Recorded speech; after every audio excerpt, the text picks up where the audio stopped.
Welcome to episode 10 of the podcast. Today, we are going to talk about launching your podcast because it is very important to think about the launch, even as you're creating your podcast. And I have a tool available for you that you can download. It's a PDF called the Podcast Launch Formula. And if you stick around to the end of the episode, I will let you know how to get that, how to download it from my site. But before we dive into that, I want to take a chance to thank some of the people who have been rating and reviewing the podcast over on Apple Podcasts. This review is from Bill Perry. It's titled Simple, Practical, Valuable. Danny delivers simple insights that create aha moments in my thought processes regarding my own podcast development. Thanks for the epiphanies. He is cementing the idea of a podcast as my next reasonable, valuable step in content creation. Thanks, Bill, for that review. And if you like the show as well, please head over to iTunes or the Apple Podcasts app or whichever app you listen to on your mobile device and rate and review the show and let me know what you think. So I know some of you that are listening to this podcast are ready to get moving and want to start your podcast as soon as possible. But before you jump headfirst into the murky water of podcasting, I want to talk to you about something that is really important to the success of your podcast, but you may not be thinking about it yet because you're worried about creating the content and recording it and editing it and all those details, which we'll talk about later. So I wanted to cover this first, and that is the launch of your podcast. But first, I have to give you you actually need to create your podcast first disclaimer before you put these launch procedures in place. This podcast launch formula that I'm going to talk about works best if you've already fully produced 4 to 6 episodes of your podcast, including the artwork, and created a podcast page on your website first, because I'm going to talk about some specific details. But you need to hear that the launch is supremely important, and there are some hurdles that you're going to have to overcome to make your launch a success. Now, a common problem among podcasters is they get so excited about the show they want to create or have created that after spending a lot of time and money to create an interesting show and get the best gear to record it, they just throw it out into the world and hope it sticks. They take the field of dreams approach. If you build it, they will come. Well, in most cases, if it isn't an insanely original idea that happens to tap into a huge need or a huge potential audience, like something about Disney, for instance, they find that their show just falls flat. They might get 100 to 500 downloads per episode without promotion, but things plateau and they just stay there.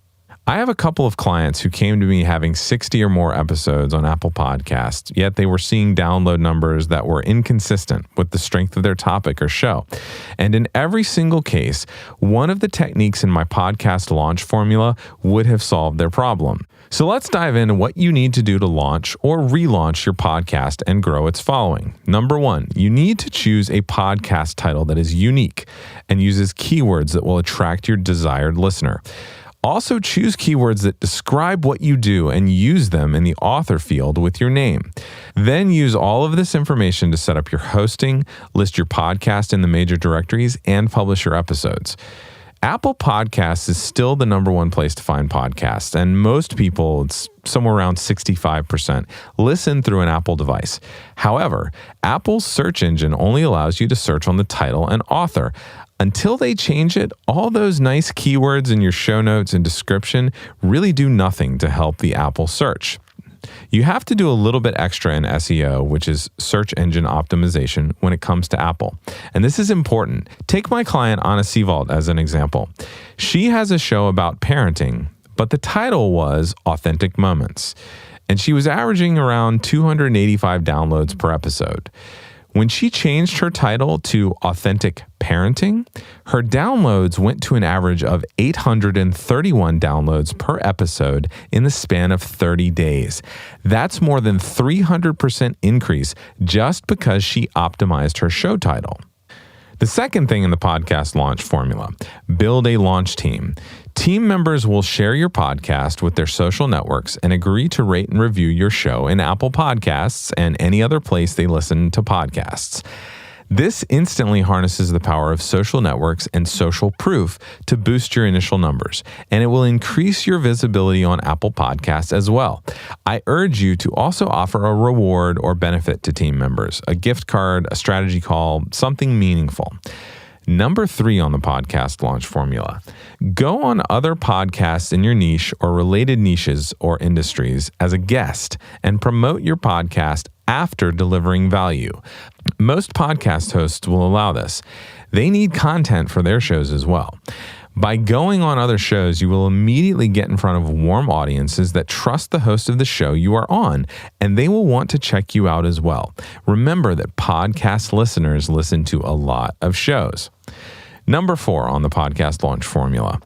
Create your own strategy to share to your own social media networks and email lists. I recommend Jeff Walker's product launch formula. If you aren't familiar with it, you can get a good start by going to productlaunchformula.com to watch Jeff's free launch workshop. Essentially, you will create a campaign that provides a lot of value and solves a lot of problems. If you can do this in videos, it will be even better. And the final call to action will be to ask people to check out your podcast. And the 5th and final thing on the podcast launch formula is to transcribe your episodes and place those transcriptions on your podcast episode pages or blog to give your show an SEO boost in Google and other major search engines. We've talked about how there are about 2,500 words in a 20-minute podcast episode. I bet you spoke many keywords during that episode. If you transcribe it and put it on your site as a blog post or simply a transcription, which also benefits the hearing impaired, by the way, Google will reward you in search engine results.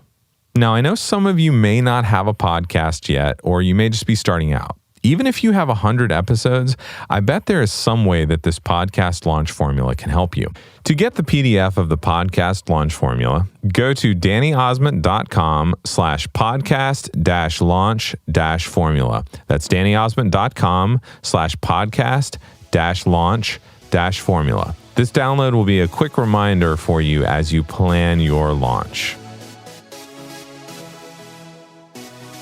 I started this show to help you create a successful podcast that builds your community, grows your business, and increases your influence. And when I work one-on-one with businesses to help them create, craft, launch, and grow their own podcasts, I find that the most crucial step is the launch. And too often, most podcasts just get thrown out into the world without a strategic launch plan. So that's why I'm giving you my podcast launch formula that I use with all of my Done For You podcast clients.